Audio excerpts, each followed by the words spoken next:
प्रदेश के बस्ती जिले के परसरामपुर थाने में ईद और रामनवमी के दौरान शांति बनाए रखने के लिए पीस पार्टी की बैठक हुई। इस बैठक में थाना प्रभारी परसरामपुर ने अहम भूमिका निभाते हुए आवश्यक दिशा निर्देश दिए।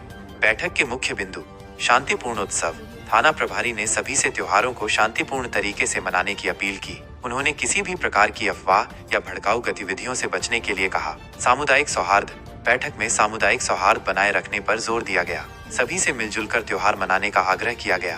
सुरक्षा व्यवस्था। थाना प्रभारी ने त्योहारों के दौरान सुरक्षा व्यवस्था को लेकर आवश्यक निर्देश दिए। उन्होंने पुलिस की तैनाती और निगरानी बढ़ाने की जानकारी दी। कानून व्यवस्था।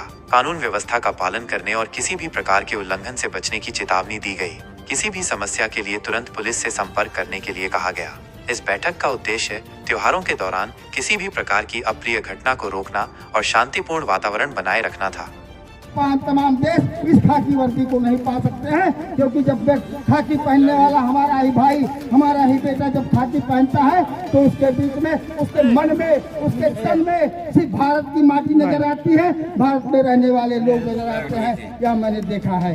हमने देखा है कि शरीर से कहते हैं, एक ट्रेन में एक बुजुर्ग जा रहे थे तो एक बदतमीज व्यक्ति ने कहा कि आप शरीफ करते हैं, अजमेर शरीफ, तमाम शरीफ, जितने भी शरीफ है, उन्होंने कहा बेटा तुमको कुछ मालूम नहीं है, ये हमारा संस्कार है, शरीफ क्यों लगाया जाता है, बताओ तुम्हारे घर में कितने शरीफ है और कितने बदतमीज हैं। उन्होंने कहा कि हमारे घर में सभी शरीफ हैं। तो हमारे बुजुर्ग थे, उन्होंने कहा जब सारे शरीफ हैं तो पूरे दुनिया को शरीफ हो जाना चाहिए, एक मिसाल कायम करने का काम करना चाहिए।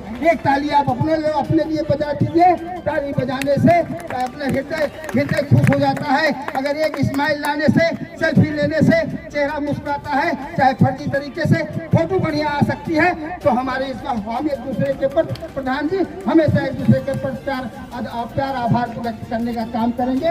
वादा करते हैं दरोगा जी, वादा करते हैं तहसीलदार साहब। मैं तो हमेशा चलने का काम कहता हूँ। मेरी माँ और मेरे बाप हमेशा कहते थे कि ये लखेरा कहीं घूम ही रहा होगा। आज भी मैं लखेरा हूँ, कल भी मैं लखेरा था। आने का पैसा नहीं लगता है। मेरे बेदीपुर के मुसलमानों ने मुझे पालने का काम किया। यह व्हाइट वस्त्र मुसलमान क्यों पहनता है? क्योंकि अगर तिरंगे में व्हाइट है तो हमारे में भी व्हाइट होना चाहिए। हमारा दिल साफ होना चाहिए। काला हो गोरा हो इससे कोई मतलब नहीं है। रात के अंधेरे में सभी काले हो जाते हैं, क्योंकि हमारे तिरंगे ने सिखाया है कि जो ऊपर भगवा बैठा हुआ है वो भगवान का है, वो अल्लाह का है। बीच में हमारा जो व्हाइट है, हम नीचे हमारा हरा रंग मुसलमान भाइयों का है। हम दोनों मिलान करते हैं उस व्हाइट से। किसी ने कहा है अमन बेच देते, चमन बेच देते और गरीबों के सर का कफन बेच देते। अगर भारत के या वीर अब्दुल हमीद या हमारे जैसे हिंदू मुसलमान भाई ना होते तो विदेश वाले वतन बेच देते, वतन बेचते। जानते हैं कहा है, किसी ने कहा था कि खून का गारा बना की ईट जिसमें हड्डियां और चंद सांसों पे खड़ा है, ये सयाने आसिया वक्त की पुरजोर आंधी जिस समय टकराएगी यह इमारत टूटकर खाक में मिल जाएगी, खाक में मिल जाएगी। आने वाले रमजान शरीफ के लिए भी, इस रमजान शरीफ के लिए भी और आने वाली ईद के लिए भी आप सभी को ढेरों सारी बधाइयाँ, शुभकामनाएं देते हुए मैं अपनी बात को समाप्त करता हूँ। जय हिंद, वंदे मातरम, जय राष्ट्रवाद। बहुत अच्छा, धन्यवाद। आज इस पीस कमेटी की मीटिंग में श्रीमान तहसीलदार महोदय का भी आगमन हुआ है। सर को बहुत बहुत धन्यवाद। अब मैं सर से अनुरोध कर रहा हूँ, सर अभी हम लोगों ने पीस कमेटी की मीटिंग में काफ़ी चीज़ों पर बात कर ली है। शासन के दिए गए आदेशों निर्देशों को भी अवगत करा दिया गया है। नमाज सार्वजनिक स्थल पर आरोप पर नहीं होगी, ये भी अवगत करा दिया गया है। और अब मैं सर से अनुरोध कर रहा हूँ कि सर जो है, जो भी अगर शासन से निर्देश हैं और जिससे वो अवगत कराएं आप लोग। सभी को नमस्कार।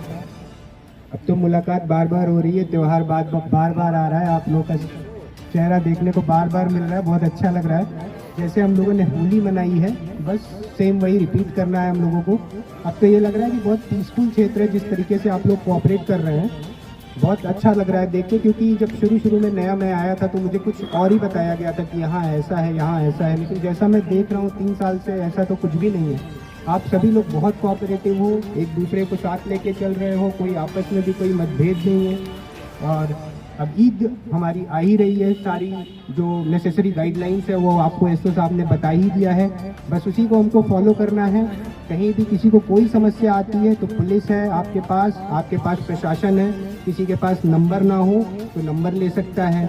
कोई भी समस्या आती है तो पहले आप हमको सूचित करिए, उसके बाद सारी कार्रवाई हम लोग करेंगे। जहाँ पे जो भी समस्या आएगी उसका निस्तारण किया जाएगा। बाकी किसी को अगर कोई समस्या हो तो अभी बता दें, जिससे हम लोग नोट कर ले अगर कोई समस्या आपके नॉलेज में हो अभी के लिए। कोई समस्या नहीं है।